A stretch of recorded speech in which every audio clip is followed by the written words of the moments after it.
Hello नमस्कार साथियों, स्वागत है आप सभी का आपके अपने चैनल प्रियंका हिंदी एकेडमी में। मित्रों, जैसा कि हम सभी परिचित हैं इस क्लास से, ये एक 10 प्रश्नों की श्रृंखला चलाई गई है। ये एक प्रकार से ये सीरीज चलाई गई है 10 प्रश्नों की, और ये 10 प्रश्न हम सभी प्रतिदिन करते हैं। ये जो है समीक्षा अधिकारी एवं सहायक समीक्षा अधिकारी को ध्यान में रखते हुए ये श्रृंखला चलाई गई है।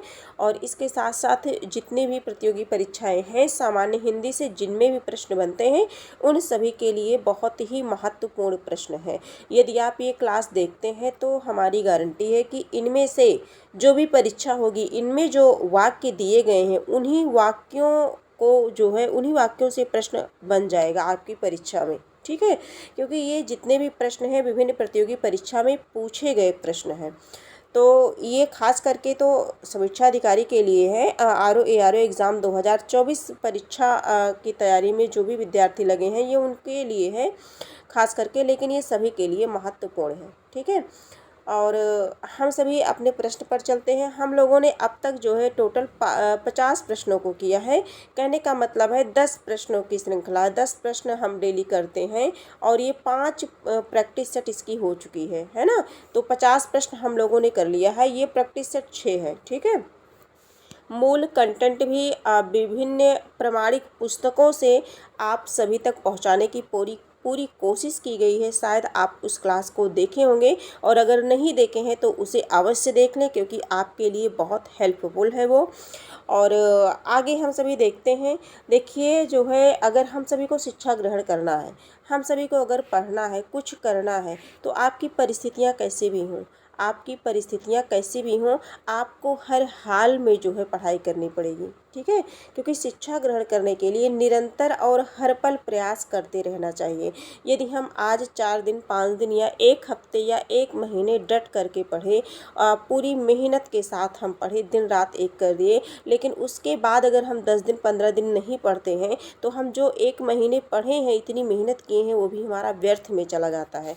तो इसलिए हमें क्या ज़रूरी है? निरंतरता ज़रूरी है, निरंतरता ज़रूरी है। ठीक है, तो इसलिए निरंतर हम सभी को प्रयास करते रहना चाहिए। 10 प्रश्नों की ये श्रृंखला है, और ये 10 प्रश्न जो है इसलिए किया गया है कि जिससे आप बोर ना होएं। 10 प्रश्नों में चारों ऑप्शन को देखते हुए जो भी बताया जाए वो आपके मन मस्तिष्क में बिल्कुल छप जाए। उसका एक भी प्रश्न अगर परीक्षा में कहीं दिख जाए तो वो गलत ना हो। ठीक है, इसलिए प्रश्नों की संख्या को बहुत अधिक नहीं किया गया है।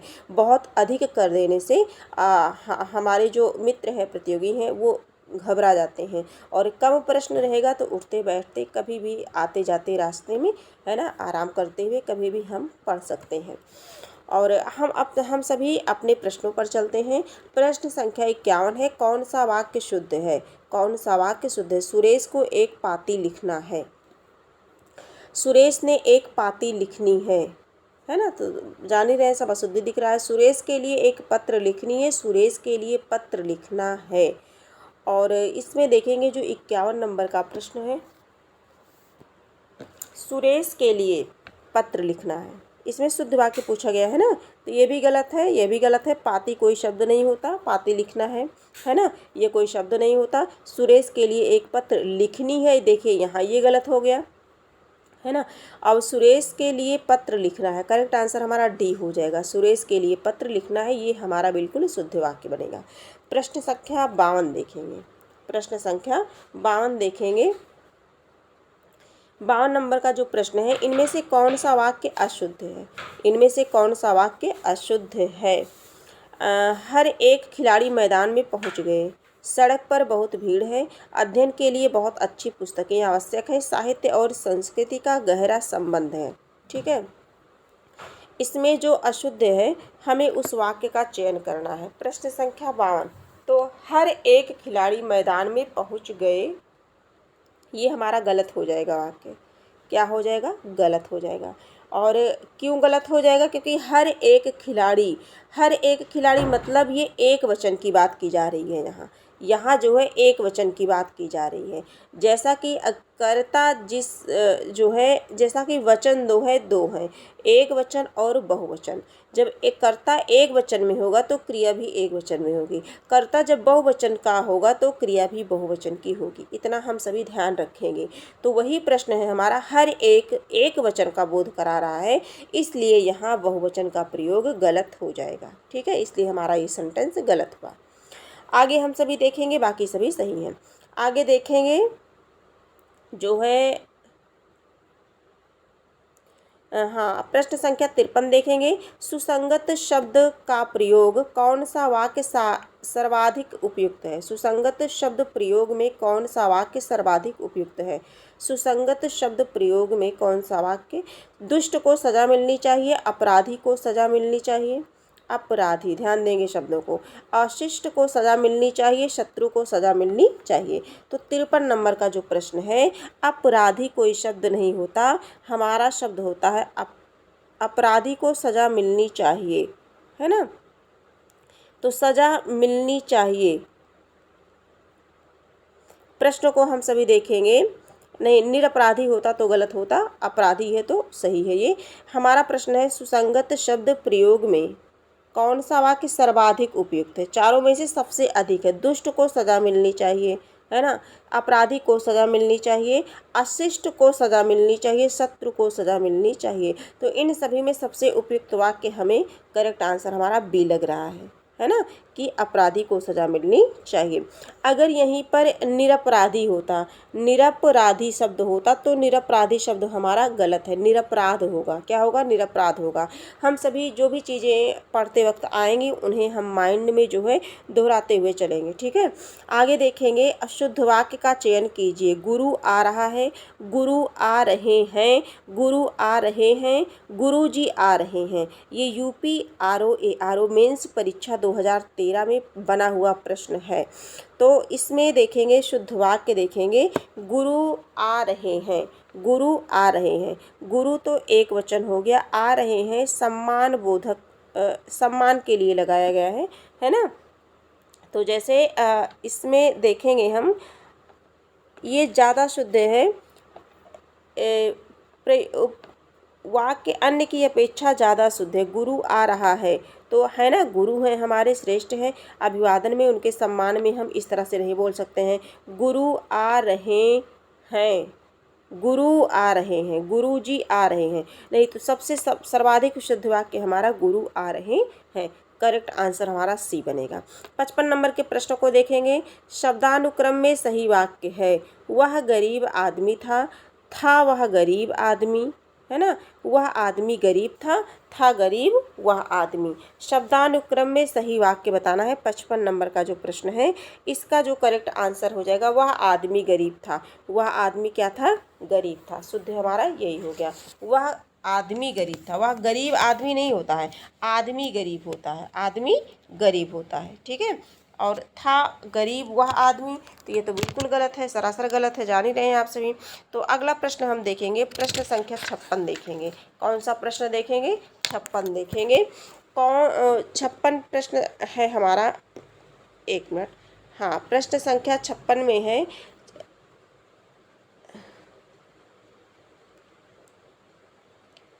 आगे देखेंगे, कौन सा वाक्य शुद्ध है? कौन सा वाक्य शुद्ध है? आपका शासन संबंधी कार्य अधिक विख्यातपूर्ण है। आपको भूमि भवन वाहन का अभिनव सुख की प्राप्ति होगी। आपको, है ना, यह समाचार पूरे देश भर में तुरंत फैल गया। तुम्हें कल कुछ हो जाए तो मैं कहीं का नहीं रहूँगा। तो ये प्रश्न है, शब्दों को बड़े ध्यान से पढ़ना है ना, क्योंकि जो है इसमें जो शुद्ध है उसे देखना है। आपका शासन संबंधी कार्य अधिक विख्यातपूर्ण है, अधिक विख्यातपूर्ण है। तो शासन संबंधी कार्य के स्थान पर शासन काल होगा। क्या होगा? शासन काल, शासन काल होगा। ठीक है, शासन काल मतलब एक ही में रहेगा, शासन काल। विख्यातपूर्ण के स्थान पर विख्यात होना चाहिए था, विख्यातपूर्ण नहीं बल्कि क्या होना चाहिए था? विख्यात होना चाहिए था। ठीक है, और इसमें देखेंगे आगे अगर हम देखना चाहें तो ये इसमें जो करेक्ट आंसर, तुम्हें कल कुछ हो जाए तो मैं कहीं का नहीं रहूँगा, हमारा यही सेंटेंस सही है, बाकी सारी गलत है। ठीक है, यह समाचार पूरे देश भर में, जब पूरे है तो देश भर में है ना, तो अनावश्यक अनुचित प्रयोग किया गया, इसलिए ये गलत हो गया। आगे हम सभी देखेंगे प्रश्न संख्या 57 देखेंगे। कौन सा वाक्य शुद्ध है? रोगी अपनी कमजोरियों के कारण उठ तक नहीं पा रहा था। राजपथ की सड़क से झांकियां वापस लौट गईं। शिकारी उस पर गोली चलाई पर वह शेर बच निकला। उस समय चरखा चलाना भी एक अनुशासन था। तो 57 नंबर का जो प्रश्न है, इसमें जो शुद्ध वाक्य है हम देखेंगे। हमारा जो पहला वाक्य है, पहला वाक्य, रोगी अपनी कमजोरियों के कारण, अपनी कमजोरियों के कारण, है ना, तो अपनी कमजोरियों के कारण, ये प्रयोग, इसका प्रयोग जो है क्या है, असंगत प्रयोग किया गया है ना।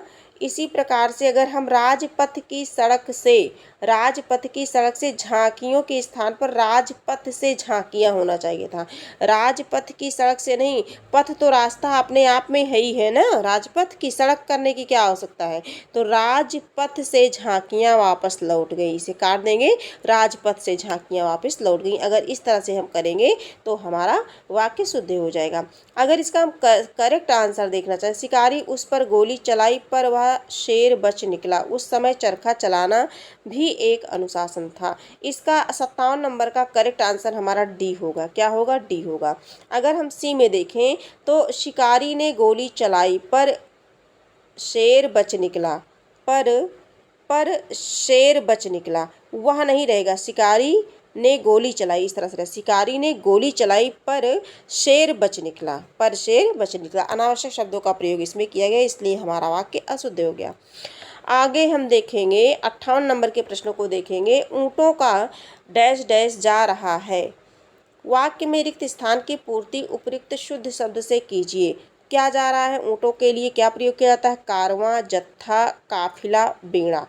क्या प्रयोग किया जाएगा? रिक्त स्थान में क्या भरा जाएगा? तो ऊँटों के लिए क्या किया जाता है? काफिला। ऊँटों का क्या जा रहा है? तो काफिला जा रहा है। करेक्ट आंसर हमारा क्या होगा? सी होगा, और यहाँ डैश में काफिला भरा जाएगा। ठीक है,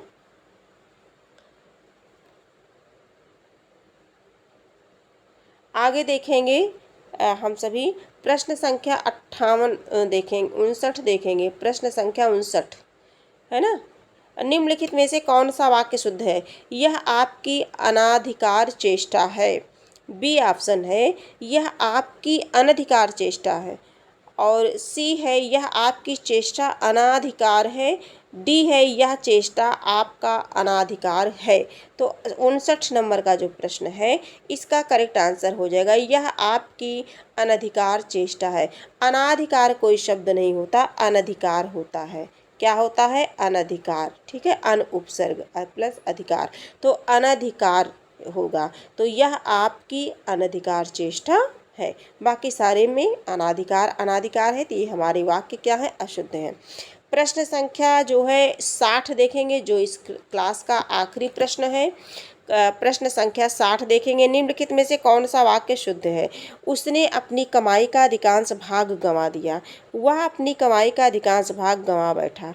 उसने कमाई का अधिकांश भाग गंवा डाला। उसने अपनी कमाई का अधिकांश गंवा दिया। हाँ, अब ध्यान दीजिए, देखिए अच्छे प्रश्न हैं, और जो भी प्रतियोगी हमारी क्लास देखते हैं वो अच्छे से कर ले जाएंगे, क्योंकि सारी चीज़ें बीच बीच में कहीं ना कहीं जहाँ शब्द जैसे आता है वहाँ चर्चा कर दी जाती है, जिससे बातें जो है दोहराई जाएं, और हम जितनी बार एक जो है पढ़ेंगे, प्रैक्टिस करेंगे, उतना ही हमारे लिए जो है बेहतर होगा। तो अधिकांश भाग, देखिए जो अधिकांश है, अधिकांश मतलब अधिक भाग, अधिकांश में भाग छिपा हुआ है, भाग अलग से लिखने की आवश्यकता नहीं है।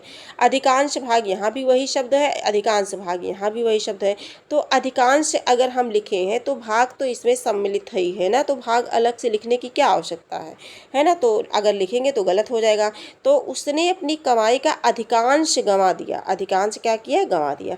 तो करेक्ट आंसर हमारा क्या कहलाएगा? डी कहलाएगा। ठीक है, तो इस प्रकार से हम लोगों ने 10 प्रश्नों को किया। कितने प्रश्न किए? किए, 10 प्रश्नों को हम लोगों ने किया।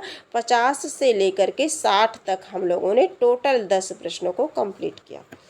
और आशा करती हूँ आप सभी को ये क्लास समझ आई होगी। ये क्लास प्रतिदिन रेगुलर चलती है, परीक्षा करीब है ना, घबराना नहीं है और पढ़ाई करते रहना है।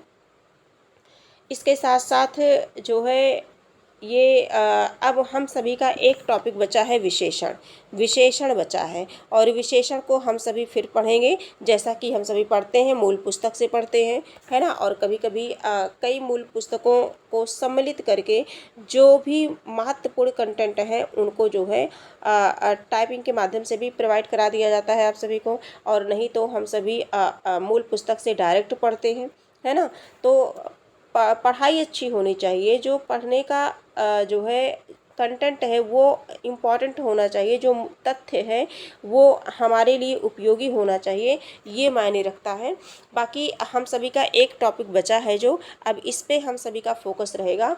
और ये प्रैक्टिस सेट कुछ प्रश्नों की 10 प्रश्नों की प्रैक्टिस सेट हम सभी ऐसे करते रहेंगे। एक टॉपिक कंप्लीट होगा तो दूसरा, दूसरा होगा तो तीसरा, इस तरह से हमारा ये रेगुलर चलता रहेगा। बाकी आप आपके जो अपने अदर सब्जेक्ट हैं उन पर विशेष ध्यान दीजिए, है ना। तो आज की क्लास यहीं तक है। अगर ये क्लास किसी कारणवश आपको उपयोगी लगी हो तो आप इसे लाइक, सब्सक्राइब और शेयर कर दीजिए। हाँ, कमेंट में अपने सुझाव अवश्य लिखें। आपका एक लाइक, सब्सक्राइब और शेयर करना, आपका एक कमेंट हमारे लिए बहुत महत्वपूर्ण है। और आपके सहयोग और सपोर्ट की मुझे आवश्यकता है। बाकी आप सभी समझदार हैं। सभी पढ़ते रहिए, खुश रहिए, मस्त रहिए, स्वस्थ रहिए। फिर हम मिलेंगे, एक नए प्रश्न के साथ मिलेंगे। तब तक के लिए धन्यवाद।